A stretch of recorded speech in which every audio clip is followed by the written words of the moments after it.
મારા વાલા MLAR ગ્રુપના સભ્યો,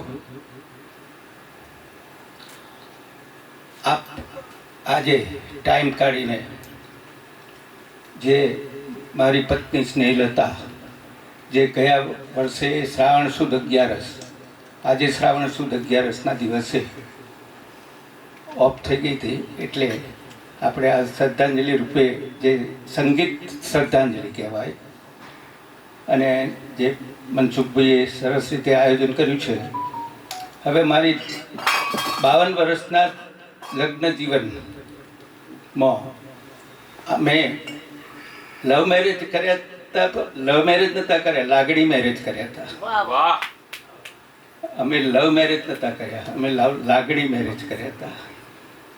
લવ તો બાદ ઓપરેટરો જોડે હતો, BSNLના. એટલે અમે 11 રૂપિયામાં લાગણી મેરેજ કર્યા હતા, અને સાથે દુઃખ સુખના સાથી તરીકે મને સાથ નિભાવ્યો. હું ટોરેન્ટમાં વેલફેર ખાતામાં, HR ખાતામાં હતો. એટલે મારો એકનો એક દીકરો છે, અત્યારે 52 વર્ષનો છે, અને 22 વર્ષથી અમેરિકા છે. એના બી 2 પુત્રો છે, એ લોકો કોલેજમાં છે, હોસ્ટેલમાં, અને એની પત્ની બી જોબ કરે છે કેલિફોર્નિયા યુનિવર્સિટીમાં. એટલે એ લોકો બી સુખી છે. હું બી અહીંયા એકલો સાયન્સ સિટીમાં રહું છું, અને 2 ટાઈમ ટિફિન આવી જાય છે, સવારે ચા આવી જાય છે, નાસ્તો આવી જાય છે, એ બધું બાંધી દીધું છે.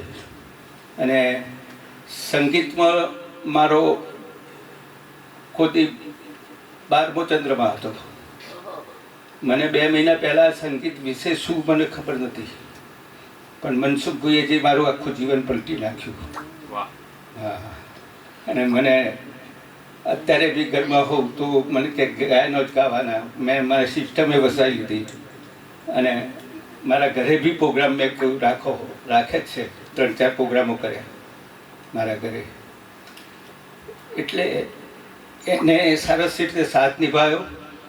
ગયા વર્ષે 3 વર્ષની બીમારી, અલ્ઝાઈમર, ભૂલવાની બીમારી, એ અલ્ઝાઈમર થઈ ગયો.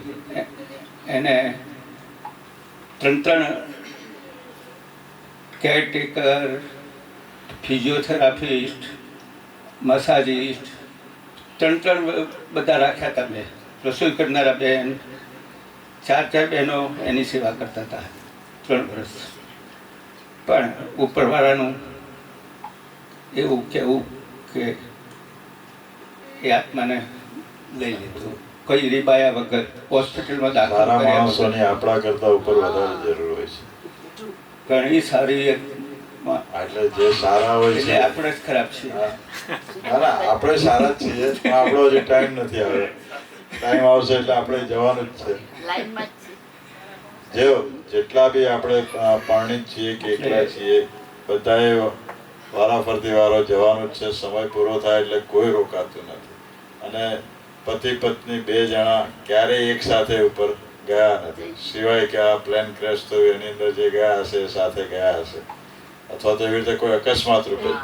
બાકી તો દરેકે એક પહેલા જશે અને એક પછી જશે, બનવાનું જ છે. અને ક્યારેક તો આપણે જોડીએ બહુ સાથ આપ્યો છેલ્લા 2. ક્યારેક તો આપણે એકલા પડવાનું જ છે, અને એ એકલતા સહન કરવાની જ છે, શીખવાનું જ છે. આપણે જિંદગીમાં પરણ્યા એ પહેલાં પણ આપણે જન્મ્યા ત્યારે બાળક સ્વરૂપે હતા, ત્યાર પછી મોટા થયા, આપણું ફેમિલી હતું.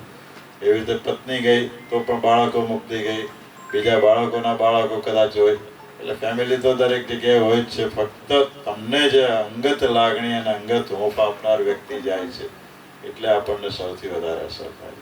હું 12 વખત જઈ આવ્યો છું અમેરિકા, પરંતુ મને ત્યાં સોશિયલ લાઈફ બિલકુલ નથી, એટલે ફાવતું નથી. અને ઉંમર પ્રમાણે અને બિલકુલ ખરાબ જીવન, કેદી કરતા બી ખરાબ. કેદીમાં તો કેદી બી મળે,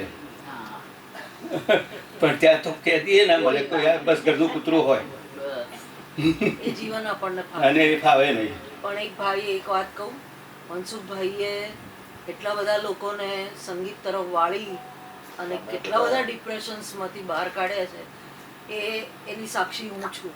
હું ડિપ્રેશનમાં જ હતો. મેં 30 ગોળી ઊંઘરી ખાઈ લીધી હતી. ઓમાં હું દાખલ થયા પછી એમને મને બોલાવી દીધો.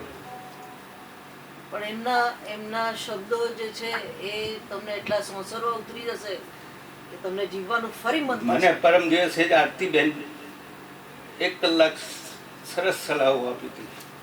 She is a વન્ડરલી. બેસ્ટ. એ બેનાએ એટલી સરસ સલાહો આપી હતી મનસુખભાઈ અને ને જે પણ જીવવાનું મોટા મન ભાઈ જ થાય. કહું છું, એવી સલાહ. મોટા ભાઈ જ કહું છું એમને પણ. અને એમના માર્ગદર્શન હેઠળ ઘણા બધા વ્યક્તિઓ પોતાની જાતને ઘણા 2-3 લેવલ સુધી ઊંચી લાવી શક્યા છે. એટલે એના સાક્ષી તો અમે બધા જ છીએ. આ પ્રસંગે આજના દિવસે તમે સભ્યો જે પધારીને આ શ્રદ્ધાંજલિ આપી છે એ બદલ તમારો ખૂબ ખૂબ આભાર માનું છું. અને MLA આ ગ્રુપ તરફથી મનસુખભાઈનો અને વિક્રમભાઈનો બી ખૂબ ખૂબ આભાર માનું છું. Thank you very much. Kiritbhai